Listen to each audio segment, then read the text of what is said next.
Baik, Assalamualaikum warahmatullahi wabarakatuh.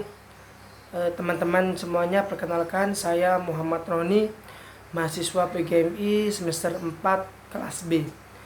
Teman-teman, pada kesempatan kali ini kita akan bersama-sama belajar tentang metode, strategi, dan juga pendekatan yang ada dalam pembelajaran. Nah, pada kesempatan kali ini saya akan membahas sebuah pendekatan yang ada dalam RPP yang sudah saya buat sebelumnya dalam pembelajaran PKN. Nah, di situ ada pendekatan saintifik. Pendekatan saintifik di sini itu adalah sebuah pendekatan yang dirancang sedemikian rupa agar secara aktif peserta didik itu dapat mengkonstruk konsep, tahapan, atau hukum-hukum yang ada dalam sebuah pembelajaran. Dalam pendekatan saintifik ini itu mencakup satu, mengamati, terus kemudian yang kedua yaitu menanya, yang ketiga mengeksplorasi, yang keempat kemudian ada mengasosiasi, dan yang kelima ada mengkomunikasikan. Mengamati seperti apa sih? Contohnya seperti ini, simpel saja, yaitu mengamati gambar. Contohnya saya membawa dua gambar. Pertama adalah gambar Ka'bah dan satunya gambar gereja. Nanti siswa disuruh mengamati. Contohnya seperti ini. Anak-anak, ini gambar apa? Gambar Ka'bah. Mereka kan sudah seperti itu. Nah, kemudian untuk apa sih anak-anak Ka'bah ini? Ka'bah itu, Pak, untuk kiblatnya umat Islam. Jadi untuk umat Islam kalau beribadah itu menghadap Ka'bah atau menghadap kiblat seperti itu. Kemudian ini gambar apa, Nak? Gambar gereja. Yaitu tempat peribadatan daripada orang Kristen, seperti itu, pinter semuanya. Nah, seperti itu adalah contoh simpel daripada mengamati gambar. Bisa juga nanti mengamati video ataupun buku, itu bisa mengamati, termasuk seperti itu. Yang kedua yaitu nanti akan menanya, di mana guru memberikan pertanyaan kepada siswa setelah mengamati gambar atau video yang telah diberikan. Contohnya seperti ini.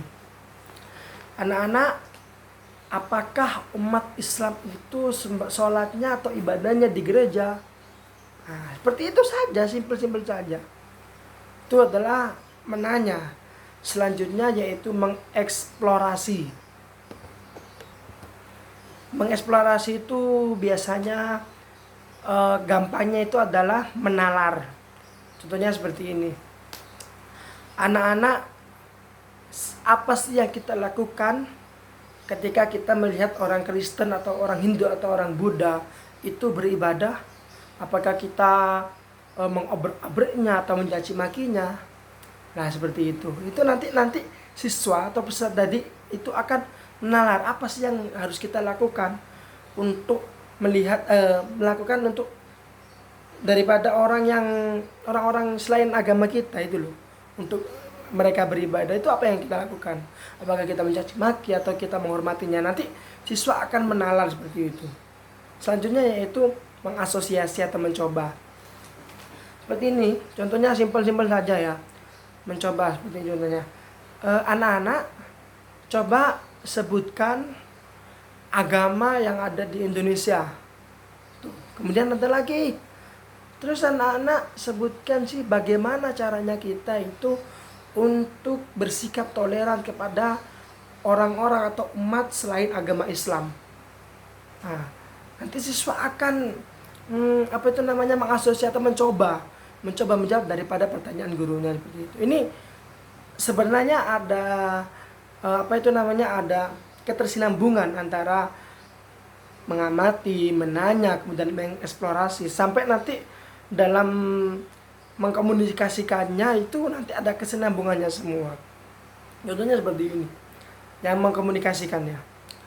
Coba anak-anak, tapi komunikasikan, mohon maaf, komunikasi ini harus dengan bantuan guru, nggak bisa kalau siswa itu apalagi dalam ranah MI ya, itu harus mengkomunikasikan secara sendiri. Jadi nanti siswa disuruh maju, kemudian disuruh merangkum atau menyimpulkan daripada pembelajaran atau proses yang sudah berjalan sampai sekarang, kayak itu dari mengamati, dari mengasosiasi, mengeksplorasi ataupun menanya. Contohnya seperti ini. Coba Fatimah maju atau coba Fitri maju. Coba Fitri dan Fatima secara individu ya, secara pemikiran sendiri nggak boleh nyontek, jelaskan atau rangkum bagaimana sih sikap toleransi kita kepada umat beragama yang lainnya selain Islam. Kalau Islam kan jelas kita harus menghormati. Apakah nanti kita harus mencaci makinya? Apakah kita harus menyuruh mereka untuk berbuat untuk mengikuti agama kita? Nanti siswa akan mengkomunikasikan atau menjelaskan apa yang kita instruksikan seperti itu. Itu adalah pendekatan saintifik. Jadi dirancang, kemudian nanti siswa itu diharapkan untuk bisa mempelajari materi dengan pendekatan ini dari berbagai aspek, baik itu menalarnya ataupun mencobanya ataupun pengamatan siswa dan sebagainya. Kemudian sekarang yaitu kita akan membahas strategi cooperative learning. Nah, ini yang harus diterapkan dalam pembelajaran sekarang, artinya pembelajaran yang ada dalam kurikulum 2013, yaitu di mana siswa dituntut untuk lebih aktif daripada guru. Nah, di strategi cooperative learning ini itu menekankan siswa itu agar mempunyai sikap bersama dalam bekerja sama. Artinya tidak memikirkan individu masing-masing. Oh, mentang-mentang dia bisa, kemudian dia tidak mau mengasih tahu atau tidak mau membantu temannya untuk belajar. Tidak seperti itu. Cooperative learning itu di mana siswa itu ditekankan untuk memiliki rasa kerjasama dalam sebuah kelompok. Contohnya, misalnya diskusi, baik itu diskusi 2 orang satu bangku ataupun 4 atau seberapa, yang penting itu nanti bekerja sama, bukan individualisme. Contohnya seperti ini. Coba anak-anak diskusikan dengan teman sekelompok sebangku kalian sikap-sikap yang harus dilakukan oleh manusia atau oleh orang di lintas agama. Misalnya orang Islam dengan orang Kristen, orang Buddha dengan orang Katolik, seperti itu. Coba nanti disuruh maju. Nanti semuanya maju ya, per kelompok gantian. Nah, itu nanti itu siswa akan berpikir, nanti akan menemukan pemikiran-pemikiran atau ide-ide baru dalam dalam mengamati atau memahami materi ini, seperti itu. Itu adalah strategi cooperative learning. Sekarang kita akan belajar atau membahas tentang metode-metode. Metode pembelajaran yang ada dalam RPP saya sebelumnya yaitu ada 4. Pertama, ada pengamatan ya. Kemudian ada tanya jawab, ada metode ceramah dan juga metode diskusi. Nah, metode ini secara tidak langsung sudah ada dalam pendekatan dan juga strategi yang ada. Seperti pengamatan, metode pengamatannya kan sudah ada dalam pendekatan saintifik, yaitu mengamati. Seperti tadi, siswa disuruh mengamati gambar yang sudah ada. Lah, itu adalah metode yang harus dilakukan agar siswa itu bisa tertarik, tidak monoton seperti itu, teman-teman. Selanjutnya yaitu tanya jawab. Lah, tanya jawab kan tadi sudah ada dalam pendekatan saintifik. Nah, tapi pendekatan ini tadi kalau saya jelaskan kan dalam RPP kan antara guru bertanya kepada siswa setelah mengamati. Nah, kalau yang dimaksud dalam metode ini adalah nanti tidak harus guru bertanya pada siswa. Nanti bisa juga siswa bertanya kepada siswanya atau siswa bertanya kepada gurunya, sebenarnya seperti itu.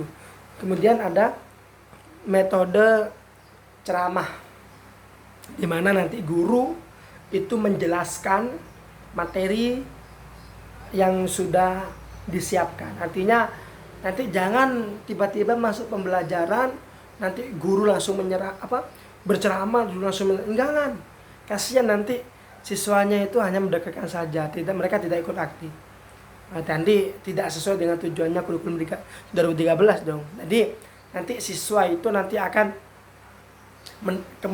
mencoba dulu, mengamati dulu, mengeksplorasi, menanya dan seterusnya. Kemudian kalau sudah semua dilakukan, kemudian guru memberikan tambahan materi, penguatan dengan berceramah tentang materi yang sudah dibahas. Sudah seperti ini. Ya anak-anak, kita ketahui bahwasannya dalam dunia ini atau dalam Indonesia ya khususnya, itu ada bermacam-macam agama. Di Indonesia saja ada Islam, Kristen, Katolik, Hindu, Buddha, dan Konghucu. Nah, kita sebagai umat Islam tidak boleh memaksakan orang agama lain untuk mengikuti agama kita. Contohnya orang Kristen, ayo ikut agama kamu seperti itu. Dalam Al-Quran sudah jelaskan ya, dalam surat Al-Kafirun, wala antum abiduna ma'abud wala ana abidu ma'amadum. Kamu tidak akan menyembah apa yang aku sembah, dan aku tidak akan menyembah apa yang kamu sembah. Artinya kita harus menyembah apa yang akan kita sembah sesuai agama kita, seperti itu. Kalau kita Islam adalah menyembah Allah Subhanahu wa taala. Lah itu adalah model ceramah, tapi jangan banyak-banyak. Kasih nanti siswanya bosan. Seperti itu. Kasih di tengah-tengah kita ceramah, coba kasih game atau ice breaking ataupun kuis dah. Contohnya ya, ayo anak-anak kita semuanya bercerita ya. Nanti cerita ini bisa dibuat untuk strategi dalam membuat kelompok. Kan di dalam RPP saya kan ada 4 metode, ada pengamatan, tanya jawab, ceramah, dan diskusi. Lah sebelum diskusi dimulai, kita akan membagi kelompok. Caranya dengan apa? Dengan memberi cerita. Lah cerita ini jangan langsung cerita. Di tengah-tengah materi kita ajak mereka tertarik untuk bercerita. Contoh seperti ini. Ya anak-anak, makanya kita harus bersikap toleran dalam setiap agama. Nah sebelum kita akhiri pembelajaran ini, seolah-olah nanti mengakhiri, tapi ada kelanjutan yaitu diskusi. Bapak mau cerita dulu ya. Jadi seperti ini. Nanti seperti ceritanya ya. Contoh nih. Contoh loh. Coba nanti kalian berkumpul sesuai angka yang Bapak sebutkan. Contohnya nanti Bapak menyebutkan angka 4, nanti kalian cari kelompok 44 ya. Oke, seperti itu. Jadi nanti kita bercerita di tengah-tengah menyelipkan angka. Contohnya seperti ini. Pak Budi membeli 5 ekor ayam. Lah nanti siswa akan berkumpul 55. Lah nanti kita setelah tuntas ceritanya, nanti siswa akan menemukan kelompok sesuai yang kita inginkan. Misalnya 4 ya 4. Nanti siswa akan berkumpul 4, kemudian diskusi. Setelah metode ceramah, diskusi. Apa yang kita jelaskan? Tadi kan diskusi berkelompok yang pertama. Bisa disebut tanya jawab lah. Ya, hampir mirip sih, cuman beda. Nah, sekarang berdiskusi. Jadi apa yang telah dipelajari dalam proses pembelajaran ini, mulai dari awal mengamati sampai akhir tadi mengkomunikasikan, didiskusikan berkelompok. Nanti setelah diskusi, contoh nanti ayah anak-anak sekalian sudah berkelompok dengan sudah berkumpul dengan kelompoknya ya. Kalian coba diskusikan pembelajaran kita hari ini. Nah seperti itu diskusi. Kemudian setelah diskusi nanti bisa diterangkan maju berkelompok. Tadi kan mengkomunikasikan maju, tapi bukan berkelompok, individu. Nah, individu maju satu-satu nanti ditunjuk. Kalau ini berkelompok gantian agar tidak maju semua. Nanti kalau maju semua waktunya habis. Nah, demikian teman-teman metode pendekatan dan juga strategi yang ada dalam RPP saya itu banyak sih. Hampir setiap pembelajaran atau setiap RPP yang dibuat oleh guru itu mencakup itu semua. Kenapa? Karena nanti dalam pendekatan saintifik atau strategi cooperative learning itu menuntut siswa itu lebih aktif gitu loh. Jadi sesuai dengan tujuan kurikulum 2013 untuk membuat siswa itu lebih aktif daripada guru, agar siswa itu bisa mengembangkan pemikirannya seperti itu. Jadi apa yang saya buat dalam RPP sudah banyak digunakan oleh guru-guru dalam membuat RPP dan dalam proses pembelajarannya. Sekian dari saya. Apabila ada kesalahan, mohon maaf karena saya juga manusia. Manusia itu al-insanu khata'un nisyan, seperti itu. Jadi tempatnya salah dan dosa. Oke, saya akhiri. Semoga bermanfaat. Akhirul kalam, wallahu muwaffiq ila aqwamit thoriq. Assalamualaikum warahmatullahi wabarakatuh.